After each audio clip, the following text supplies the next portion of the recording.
Glad you could join us. Now, 5 suspected armed robbers have been apprehended by the Takwa Divisional Police Command in the Western region.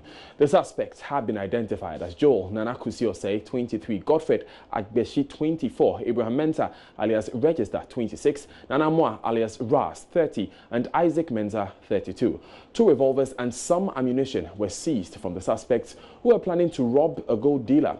Speaking to Joy News, the Takwa Divisional Commander ACP Dennis Abade said the same suspects on 28 August 2018 robbed a mobile money merchant of 14,000 Ghana cedis at Ahwetieso after they trailed the merchant from the Takwa lorry station. On the 4th of November, police received information that some people are planning a robbery on a gold dealer in Takwa here, and the police feigned interest and established communication with one of the suspected armed robbers. And in the course of it, this suspect agreed to meet the person who was communicating with him so that he would provide with a weapon. And so the police met him, and in the process, suspect Jewel King Nana Ose Kusi was arrested, and he admitted that he's actually planning with other people to do a robbery on a gold dealer in Kaso and in Takwa here. And he led police to arrest Godfred Agbesi, and Agbesi also confirmed that yes, they were in the process of securing arms to commit a robbery.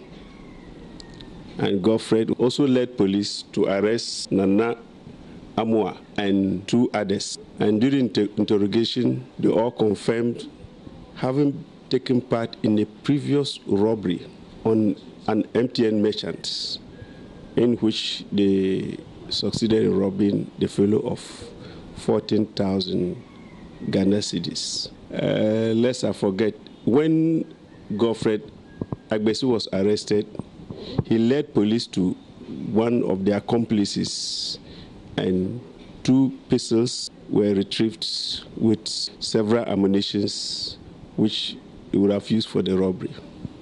Yes, they are under investigations, and they will be processed for court as soon as possible for both offenses, that is the preparation to commit crime to wit robbery and the robbery that they committed on the mobile MTN merchant. What we can say is that police are on the ground. Likewise, our informants are also on the ground, and we are in touch with people that matter, provide information. And so the criminals should also be aware that we are on our heels, and we'll get them arrested if they make any attempts. Now, the Ghana National Association of Teachers is asking teachers to cope with issues of vacation on the new calendar that has come up in the wake of the new semester system and the double track. This follows complaints from teachers who teach in Form 3 classes in various senior high schools across the country that the new system does not provide adequate vacation period for teachers, and many teachers are likely to break down. Richard Kojonyako has our agenda today. The first phase of the double track system ends in 2 days. Students on the green track are expected to go on vacation, while those on the gold track are expected to take their place. Regional Secretary of the Ghana National Association of Teachers, Samuel Abedibuedu, says the feedback from teachers in the classroom indicates that the system is not all gloomy as initially envisaged. Initially, when parents were informed, stakeholders were informed, we were all, what is it? So we did a lot of consultation, a lot of questioning to get the essence of this tracking thing. And you realize that the idea is not a bad idea, although, but the issue for me at that first instance was how our teachers and other stakeholders going to embrace this system. For now, we're able to at least go through, we did a lot of education, sensitization of parent and both parent and student. And then we think it has yielded a good fruit. But let us wait. Let's go out there and get a yellow or the gold track on board. Then when the two sets go through their first semester, we then come back and see what is happening. While schools wait for the gold track to take the place of the green trackers, teachers that teach final year students lament how the new semester system that has been introduced in the wake of the double track system is being unfair to them. They say practically teachers have to be in the classroom for close to 10 months with only a 2-week break. But Nat says the conditions of service of teachers indicate that it is only students who go on vacation and not teachers, and teachers must learn to cope with it. We should understand our terms of engagement. Like I rightly told you, we have an agreement, code of conduct, scheme of service. The code will tell you, and the scheme will tell you that the teacher, you don't go on vacation. That's the more reason we have a level of leaves in our arrangement. So if a teacher is telling me, because I'm going to teach for all this number of periods, it is against either my right or not, it is not part of our engagement. So it invariably gives you a clear indication that over the years, we have lost sight over our terms of engagement. So we think that when we go on vacation, it is that's our thinking. But the reality is that vacation is for the children. The teacher is supposed to be in school. That's the more reason when you are on vacation, you are called to come for a workshop and what have you, you don't have any qualm. The number of teachers the government promised to recruit, they have not been able to do it as we speak. And so if the government is unable to recruit the teachers, it's going to give us a very big gap as far as the areas of the subject areas are concerned. Apart from this, many headmasters are worried. This is because many parents are yet to register their wards in the various senior high schools where they have been placed on the GO track. And Nat believes more education ought to be done because many still do not understand the policy and how it works. Richard Kwejunya, Joy News, Cape Coast. Let's stay with education and the impact of an industrial strike by the Coalition of Concerned Teachers Association of Ghana is gradually hitting hard on some basic schools in the Upper East region. Joy News' Upper East correspondent Albert Sori has been doing some checks since the strike started on Thursday, November 1, and reports that some students or some pupils now go to school just to play around and go home since there are no teachers to take them through lessons. This is the Shirigo Primary School in the Bolgatanga municipality. At this time of the day, these pupils are usually in their classrooms having lessons. But today, it is all play and no work, or rather, no lessons. Some of them even play inside the classrooms. Their teachers are on strike and therefore are not in school today. The teachers, those teachers that always teach us to get knowledge, to become better people in future. If the teachers go to strike, what are we going to do again? You will not learn. After all, if you go to home and sit, you will not learn anything. You will not become someone in the future. So we want the teachers to come and teach us. So the government will pay the teachers the money. If you sit at our homes and we say we are going to learn, you will learn, but there is something that we can't understand it. And if we don't understand it, who are the people that we ask and they will tell us the thing? So the teachers have to come and teach us. So if they go to the strike, we will get any knowledge to add to our knowledge so that we come to become people in the future. So at the Nyokoko Primary School and several other basic schools within the Bolgatanga municipality, the situation is not too different. The Coalition of Concerned Teachers Association of Ghana on November 1 declared a nationwide strike. Their reason? Government had failed to pay them arrears on their salaries for 2 years. The coalition says a 31st October ultimatum they gave government to pay the arrears had expired, with the government doing nothing about their concerns, and this necessitated the strike. Richard Sunday Yimbil is the Upper East Regional Chairman of the Coalition of Concerned Teachers Association of Ghana.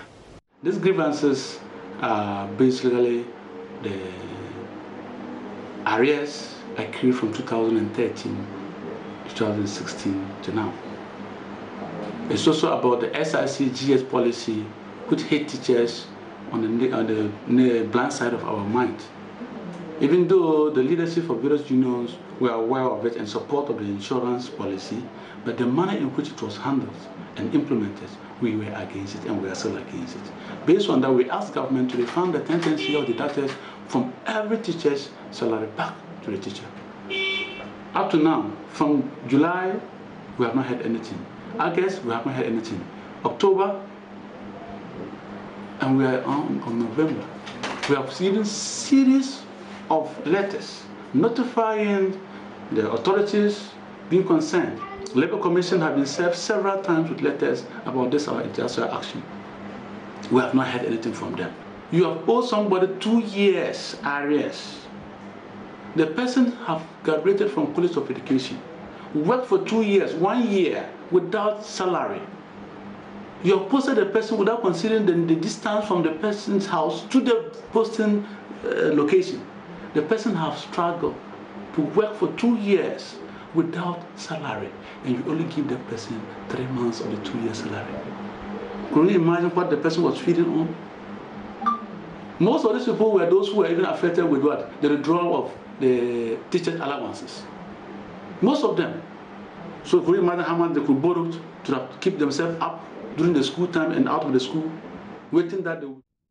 He says no word has come from government since they declared the strike, and that means the strike will continue for as long as it takes government to meet their demand. For now, these young ones, Ghana's future leaders, will continue to bear the brunt of the tussle between their teachers and the government. Albert Sorry, Joy News, Bolgatanga. Now, related to education, school heads along the Medina-Adenta Highway say a 2019 timeline for fixing footbridges on the stretch means many more people will be knocked and killed by speeding vehicles. They want some urgent action to avert the unforeseen. Head Marshal of the Tot to Teen School tells Joy News some parents have had to withdraw their children for fear of losing them to accidents, while the school digs deep into their coffers to remunerate traffic wardens to assist the children cross the dangerous road. Emmanuel Kwesi Achin Kwansa says they are simply running out of patience. He spoke with Komladum.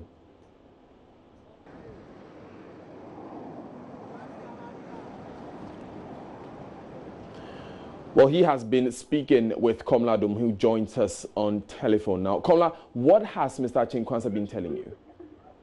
Daniel, Mr. Achinkwansa says over the past 5 or 6 months, they've had instances or incidents where some of their students or their parents have been, hit by vehicles speeding on that stretch. And so they say that they moved to the municipal directorate and moved to the police to seek some immediate intervention to address the knockdowns, but they were told that there's nothing that could be done. The highways authority said the contractor on their work abandoned it because he had not been paid, and so they had to dig deep into their coffers as a school to pay some wardens who assist the children cross over from one side to the other in the morning and once school closes, and it's taking a toll on their finances. So I moved away from the Tot to Teen School and I came to the Lankwantanan School, and the situation is no different. You know, Lankwantanan School is just close to Zongo Junction, and it is also a very busy area, and right opposite Lankwantanan is also LM School.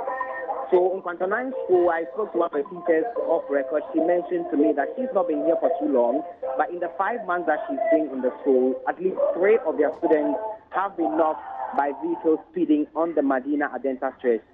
I spoke to some teachers also at LM School, Junior MJHS School, which is also directly opposite in Quantanine. And one of the teachers said one of their students was affected, and another student had his mother knocked down by the vehicle one morning when she was being brought to school. And so, Daniel, the situation is a lot more precarious than we imagined. And the school authorities, all they're saying is that there must be an immediate intervention, without which many more of their school children will be losing their lives. And that is a major worry for them. Now, Komla, it's some 18 minutes past 12 on our clocks. The students should be on break by now if they are not getting ready to close. Have you seen any of them crossing the streets? Have you spoken to any of them? How are they taking this? So right here at Nkwatanai, I see that some of the students, in fact, have closed, and they are making their way out of the school gate and making their way towards the main road. I spoke to two of them. They mentioned to me that this is the only option they have. They are really optionless because it is the only route they have to use to get to school.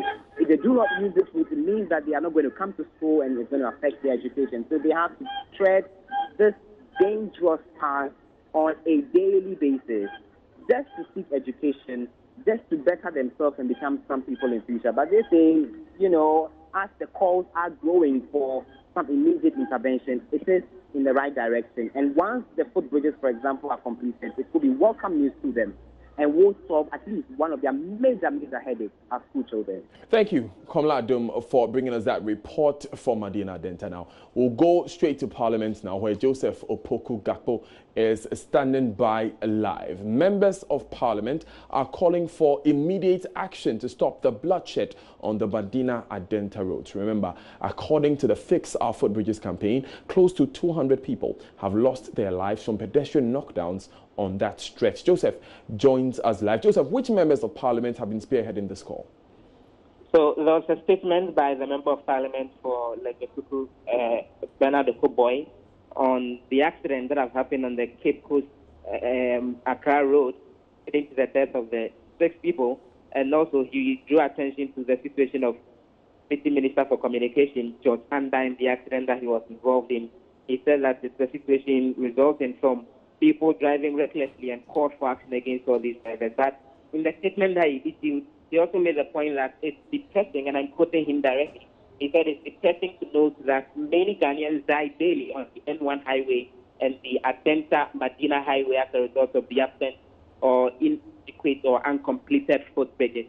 He goes on to say too much blood has been spilled over the years due to this infrastructural deficit. The blood of our brothers and sisters continues to speak, not curses on us, but from stipulating the need to rise above whatsoever obstacle and get the footbridges fixed. And he goes on to say, Mr. Speaker, as I speak, tens to hundreds are making their way through the Adenta Medina highway. We either act now or lose more of our own. And he goes on to say, it's time to save a life now, and then went on to wish George Anda a speedy recovery. But he got backing on that from a number of other MPs. Kwame Agboja, the MP for Adaklu, who is the minority spokesperson on transport, also drew attention to how come a number of other roads, including the Temba Motorway and others, are having issues and called for increased investment to ensure these roads are made safe. Joseph, so just to be clear, the statements began with accidents on the Cape Coast Road. Reference was made to Deputy Communications Minister George Anda, and then specific reference was made to the Medina Adenta Highway. So that's the case. The statement by Dr. Bernard Okoboy has the title, The Rule of Citizens, and also the duties of the state in ensuring that we don't have some of these road accidents. And he started by making reference to the 6 people who died on the Accra-Winneba Road, and noted that it's been written all over that particular stretch that overspeeding kills, and that despite that warning, some drivers continue to drive recklessly. And then went on, even before that, it all opened with him making the point that Deputy Minister in charge of communications, George Anda, was involved in an accident over the weekend. So that's actually where it's also said. Now, Joseph, the members of Parliament for Medina and Adenta have been called on several occasions to speak to this issue. Were they in Parliament today? Did they react to this?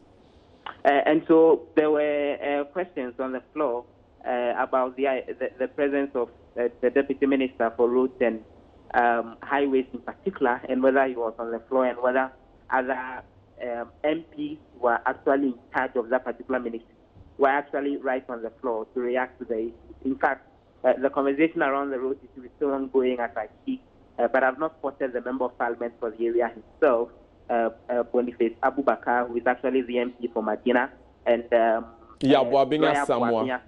actually not spotted any of them as we speak on the floor, but the conversation around the road issue is still ongoing, I think. Thank you, Joseph Opoku Gakpo, for that update from Parliament. We stay a bit further with this issue because the Ghana Highways Authority has devoted 12 million Ghana cedis to the completion of these footbridges. Board member for the authority, Senyor Hosi, made this known this morning on the Super Morning Show.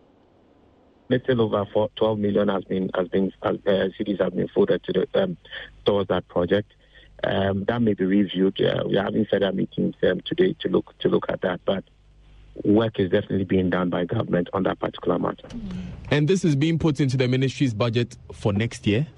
Yes, it's in our budget, GHA, which is allotted to us by the Ministry of Roads and Highways. And the commitment to it, I trust, is pretty clear. But there is emergency funding available to your organization to deal with these matters expeditiously, is there not?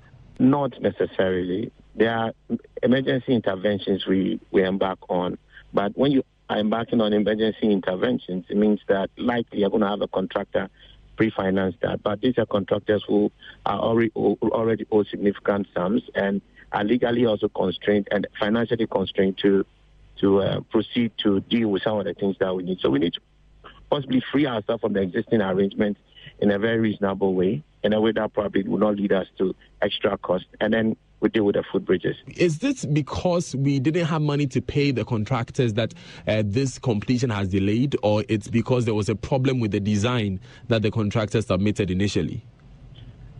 Designs are not done by contractors. Designs are actually done and reviewed every now and then by the consultants. In this case, it is the Highways Authority, which will have responsibility for that, and the resident engineers will manage the project on site. So, I mean, the key problem that we've had, because designs can always be tweaked if that is the problem. The key problem we've actually had has been the funding challenges we've had with the contractor and our obligations to him and his ability to continue his work. Which in simple terms means we did not have money to pay. Pardon? I'm saying which in simple terms means we did not have money to pay. Right, and that was Senyor Hosi. He is a board member of the Ghana Highways Authority. He did go on to say that it does not necessarily mean we do not have money to pay, but then there are key financial conversations we have to have with these contractors before monies are released. Now, we're going to take these important messages, but stay with us because when we come back, we tell you more about the departure of Prince Charles, the Prince of Wales, and the Duchess of Cornwall, Camilla.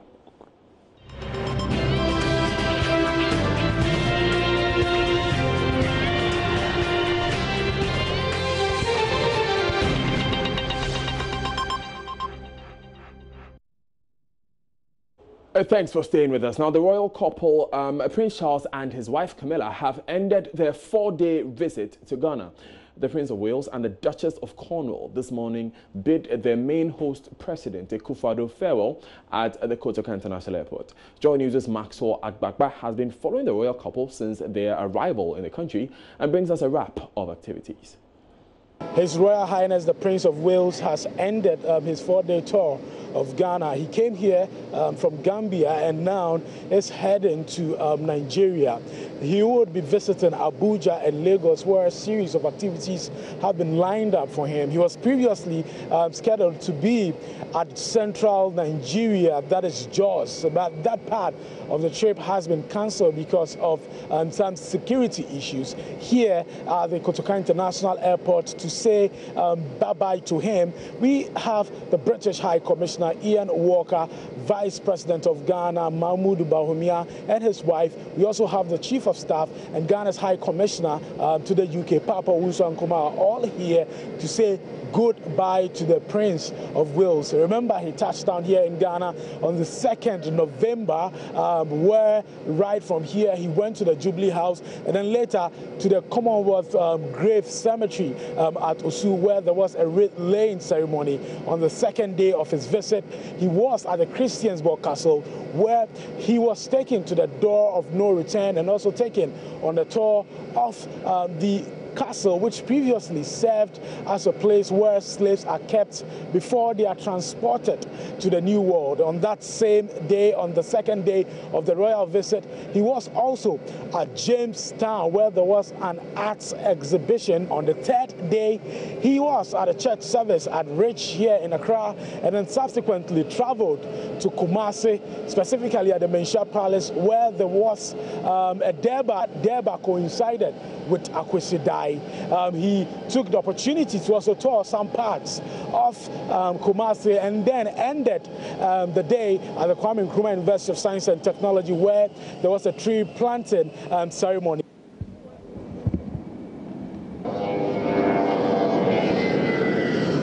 I've been speaking to the UK's High Commissioner to Ghana, Ian Walker, and Ghana's High Commissioner to the UK, Papa Owusu Ankuma, on what they think Ghana has achieved with the visit of His Royal Highness the Prince of Wales.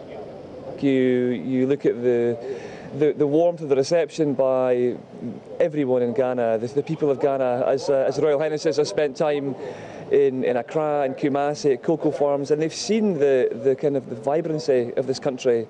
And one of our hopes was that we could show them how much Ghana has changed since their last visits, and through them let the wider world see the story of Ghana in a different way. And I really want to make sure that the links that the UK and Ghana have through their people, through every walk of life, we've got to multiply them, and now we've got to not rest on our laurels. We mustn't keep looking backwards. We've got to understand our past, but really now focus on the future. And I think we've covered so much as we look towards the future on things around plastics, on sustainability, on cocoa, and bringing in chief executives on those kind of industries. So I think, the convening power of the UK and Ghana when it works together is really quite something special. And last for me, last night was just wonderful. Elevates our relationship to another level.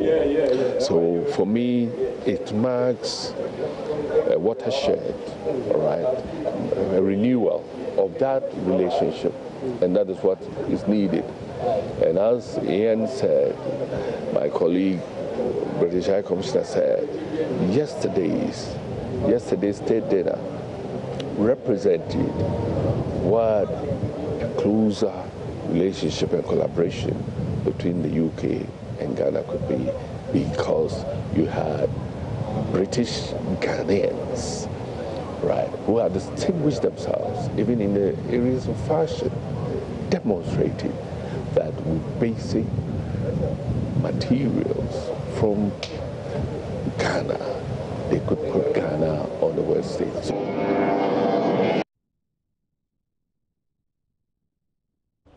And farewell to the royal couple, the Prince of Wales and the Duchess of Cornwall. Now, Ashanti region is said to be the largest hub for substandard electrical cables and gadgets in the country. President of Certified Electrical Wiring Professionals Yao Ampofo Ababio says the unregulated importation has left wealthy dealers to flood the market with such goods.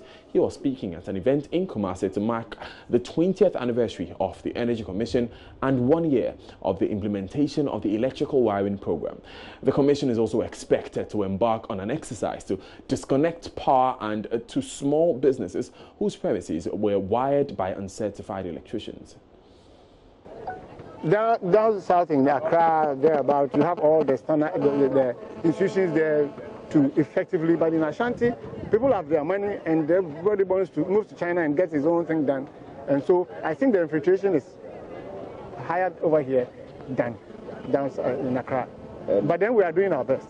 Now Energy Commission has decided and deployed men here, and they are permanently stationed here apart from Greater Accra. In fact, we are gradually catching up, and we are making inroads. Challenge of controlling it, but the goods find its way onto the market, and consumers unknowingly still go and buy them. So using a bottom-top approach, CWPs will go test your wiring and say, look, you are not worthy of supply of electrical because your insulation resistance is just not healthy for me to let them connect you to supply. So it's another way of killing this thing from a bottom-top approach. Joy News today, I am Daniel Dazi. Manuel Abwajibiafi standing by to bring you business.